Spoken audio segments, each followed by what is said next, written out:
Hi, welcome. Today we're going to talk about expectations and disappointments. You know, when we really want something, for example, in the context of relationships, we met someone we really like and we start fantasizing about it. So we have expectations.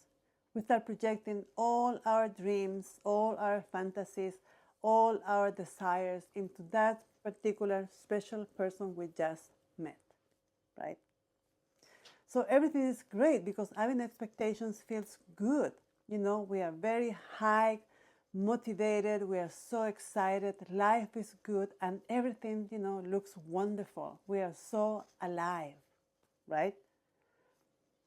But what happens when we have internally, subconsciously, the fear of not getting what we want?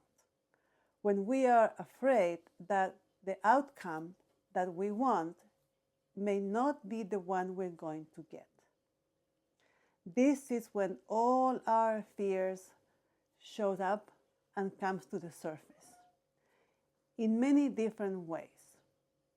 The first one is by trying to control every single detail. For example, you went on this first date with this special person in your life, and you go home and kind of you wait for the other person to say something about it.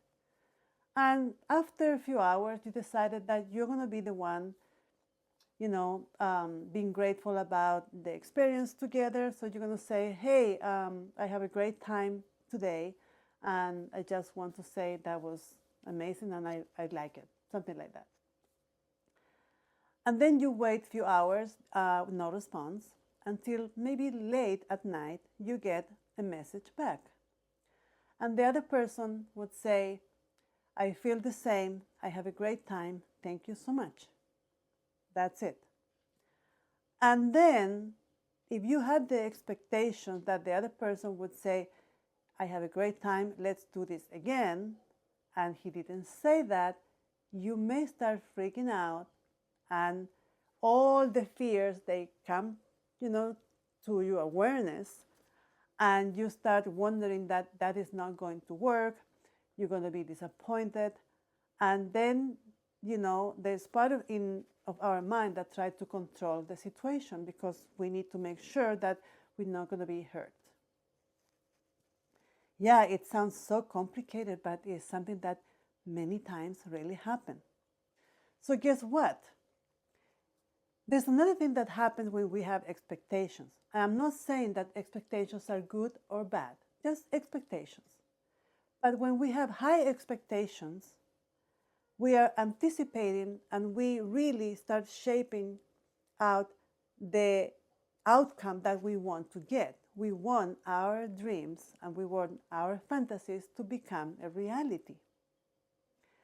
But at the same time, in our subconscious mind, there's the fear that we're not going to get it because maybe in the past we didn't get what we wanted.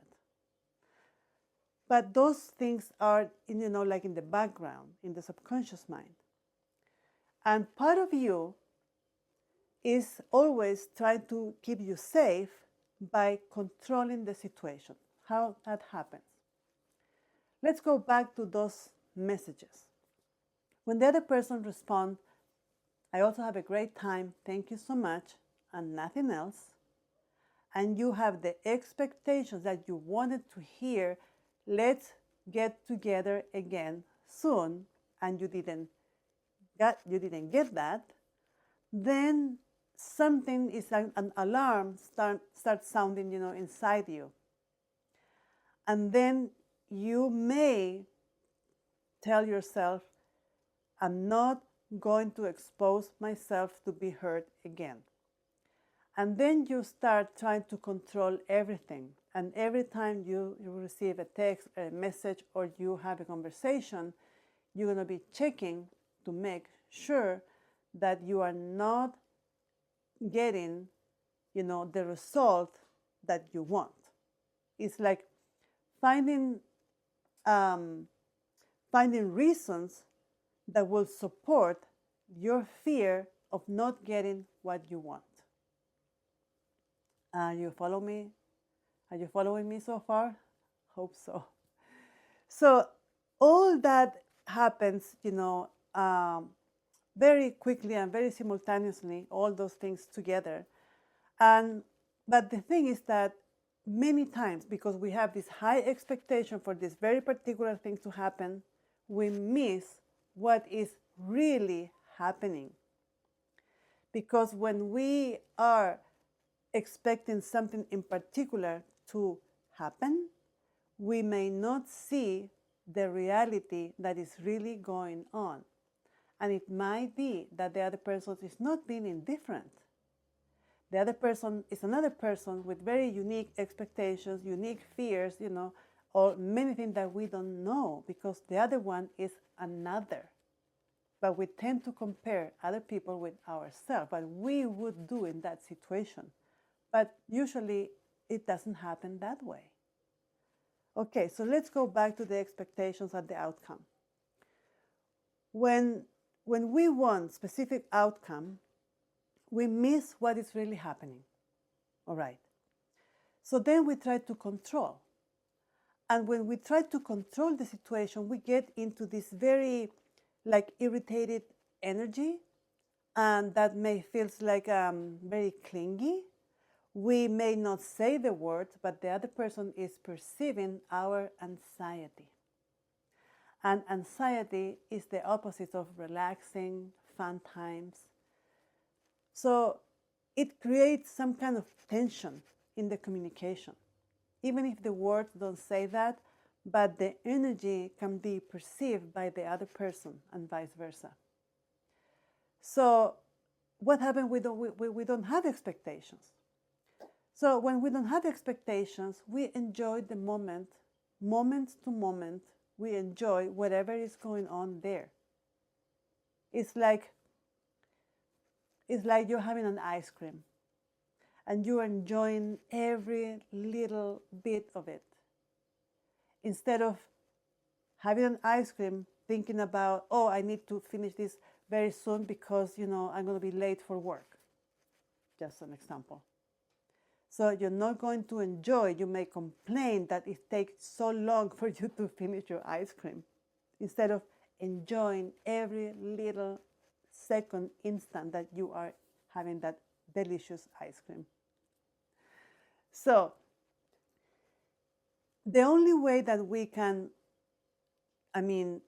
prevent expectations and disappointment is, the first one is not like avoiding expectations. No, it's more like becoming aware of our own process of self-sabotaging. Because the other person may be as much is interested in you as you are, but the other person may have fear of rejection, maybe is afraid of commitment, maybe not because it's a bad person, because everyone has issues and we don't know each other yet. So it's not something bad to have expectations, but we may need to, lower that a little bit and become calm, inside. Because instead of approaching this situation with a sense of scarcity, that we're not going to get it, is even the sense of abundance. I have everything I want, I have everything I need, and everything I deserve will come to me no matter what. But that requires practice and a lot of work. And there are many ways, many tools and methodologies to work with this. It's not to make things happen the way we want. It's to get to know ourselves so we don't self-sabotage. We don't do something that will end up in something that we don't want to get. So it's like to getting out of the way of what we want. Because sometimes, and many times, we are in the way. We are in the way with our fears, with our insecurities, with our need to be, safe all the time, when we really want to know what's going to happen next, because we are afraid of the unknown. So we're not really open to life when we have all those things going on. So if you want to know more, check the links below in the description, And you're gonna find access to my website and other offers that I have over there, and we can keep talking about this. If you have any comments, please leave a comment. Subscribe to my channel so you don't miss any of the videos coming up. And I would love to know what you think about it. Thank you so much for watching. See you next time. Namaste.